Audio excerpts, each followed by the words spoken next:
മെഡ്പാത്ത് അക്കാഡമിയിലേക്ക് സ്വാഗതം.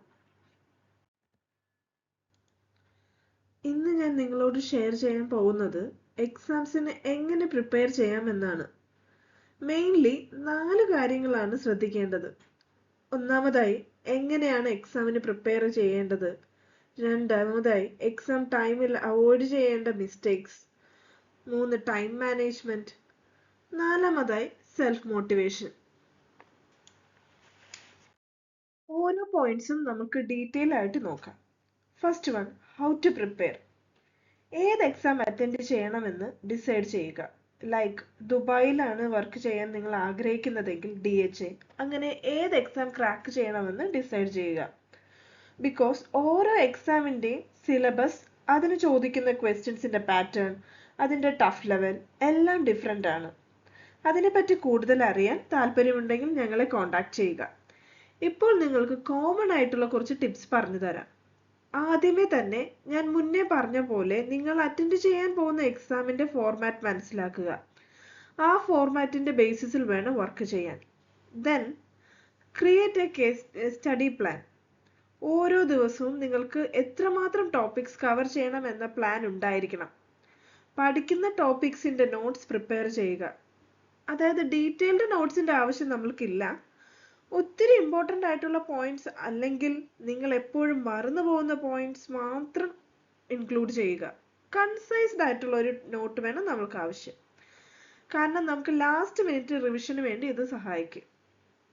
അത് കഴിഞ്ഞാൽ നിങ്ങൾ ശ്രദ്ധിക്കേണ്ടത് സെലക്ട് ചെയ്യുന്ന മെറ്റീരിയൽസിന്റെ ക്വാളിറ്റിയാണ്. ഗൂഗിൾ ചെയ്യുമ്പോൾ കിട്ടുന്ന മെറ്റീരിയൽസിൽ ഒത്തിരി ഡിപ്പെൻഡ് ചെയ്യാതിരിക്കുക. എപ്പോഴും latest edition text books use ചെയ്യുക. തിയററ്റിക്കൽ നോളജ് മാത്രം മതിയാകില്ല, ക്വസ്റ്റ്യൻസ് നമ്മൾ വർക്കൗട്ട് ചെയ്യണം. രണ്ടും ഒരുപോലെ ഇമ്പോർട്ടൻ്റ് ആണ്. ഇതിനോടൊപ്പം തന്നെ നിങ്ങളുടെ ഹെൽത്തും ഒത്തിരി ഇമ്പോർട്ടൻ്റ് ആണ്. ആവശ്യത്തിന് ഭക്ഷണം, ഉറക്കം, പഠനത്തിനിടയിലുള്ള റിഫ്രഷ്മെന്റ്സ്, അതും നിങ്ങൾ ശ്രദ്ധിക്കേണ്ടതാണ്.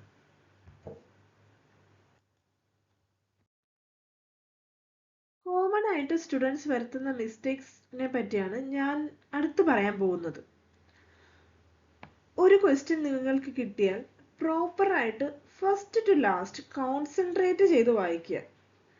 ട്രിക്കി ക്വസ്റ്റ്യൻസ് ആണ് അപ്ലൈഡ് ലെവൽ ക്വസ്റ്റ്യൻസിൽ കൂടുതലും അവർ തരുന്നത്. So read the question properly. പിന്നെ എൻ്റെ സ്റ്റുഡൻസിൽ കണ്ടുവരുന്ന ഒരു പ്രോബ്ലമാണ് മോക്ക് ടെസ്റ്റ് സ്കിപ്പ് ചെയ്യുന്നത്. കോൺഫിഡൻസ് നഷ്ടമാകും, ടൈം ഇല്ല എന്ന പല റീസൺസ് കാരണം സ്റ്റുഡൻസ് മോക്ക് ടെസ്റ്റ് ഒഴിവാക്കാറുണ്ട്. Please don't do that. Mock test ചെയ്യുമ്പോൾ എവിടെയാണ് നിങ്ങൾക്ക് തെറ്റ് വരുന്നതെന്ന് കണ്ടെത്താൻ കഴിയും. ടൈം മാനേജ്മെന്റ് ആണോ, ക്വസ്റ്റ്യൻ പ്രോപ്പറായിട്ട് റീഡ് ചെയ്യാത്തതാണോ, ടെൻഷൻ ആണോ, എന്താണ് പ്രോബ്ലം എന്ന് ഞങ്ങൾക്ക് മനസ്സിലാകും. അതുപോലെ തന്നെ നിങ്ങൾക്കും മനസ്സിലാക്കാൻ പറ്റും. നിങ്ങൾ ഓരോ കൺസെപ്റ്റും മനസ്സിലാക്കി പഠിക്കുക. നഴ്സിംഗ് എക്സാമിന് 5 മാർക്സ് അല്ലെങ്കിൽ 10 മാർക്സിന് ഷോർട്ട് എസ്സേ, ലോങ് എസ്സേ എഴുതാൻ ബൈഹാർട്ട് ചെയ്യുന്നത് പോലെ ഒന്നും ഇവിടെ ബൈഹാർട്ട് ചെയ്യണ്ട. കൺസെപ്റ്റ് മനസ്സിലാക്കുക. ബൈഹാർട്ട് ചെയ്യേണ്ടത് ഫോർമുലാസ്, അങ്ങനെയുള്ള കാര്യങ്ങളൊക്കെയാണ് ബൈഹാർട്ട് ചെയ്യേണ്ടത്. അല്ലാണ്ട് ഉള്ള കാര്യങ്ങളെല്ലാം നിങ്ങൾ കൺസെപ്റ്റ് മനസ്സിലാക്കി പഠിക്കുകയാണ് ചെയ്യേണ്ടത്. അടുത്തതായിട്ട് സ്റ്റുഡൻസിൽ കണ്ടുവരുന്ന ഒരു മിസ്റ്റേക്കാണ്